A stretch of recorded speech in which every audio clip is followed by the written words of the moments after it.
અમદાવાદમાં healthy food તરફ વધતી માંગને ધ્યાનમાં રાખીને વેલનેસ ફૂડ બ્રાન્ડ સાત્વિક સલાડે પ્રહલાદનગરમાં પોતાનું પ્રથમ હેલ્ધી ફૂડ એક્સપિરિયન્સ આઉટલેટ શરૂ કર્યું છે. ક્લિનિકલ ડાયટિશિયન દિવ્યા અગ્રવાલ દ્વારા શરૂ કરાયેલી આ પહેલમાં પૌષ્ટિક salad, bowls, wrap, soup, smoothie અને કોલ્ડ પ્રેસ્ડ જ્યુસ સહિતની હેલ્ધી વાનગીઓ ઉપલબ્ધ કરાવવામાં આવશે.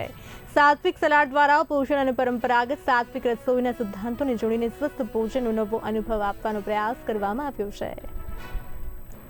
સાત્વિક સલાડની શરૂઆત મેં અમારા ક્લાયન્ટની નીડ પરથી કરી હતી કે જેમને ડાયટ કરવું છે પણ એ લોકો ક્યાં અને કેવી રીતે ફૂડ લે, એટલે અવેબિલિટી નથી માર્કેટમાં કે એ લોકો ઓફિસમાં છે તો કોણ પ્રિપેર કરી આપે એ ક્વેશ્ચન હતો. પ્લસ એ લોકો ઘરે રહે છે તો પણ એક જણ માટે ફૂડ અલગથી પ્રિપેર કરવું એ થોડું એ લોકો પ્રોબ્લેમ્સ ફેસ કરી રહ્યા હતા. તો એમને મેં ફર્સ્ટ ઓફ ઓલ તો કસ્ટમાઇઝ ફૂડ કરીને આપવાની શરૂઆત કરી અને ધીરે ધીરે એ લોકોના પ્રચારથી એની ડિમાન્ડ મને ખબર પડી અને એ લોકોના પ્રચારથી જ સાત્વિક સેલેડ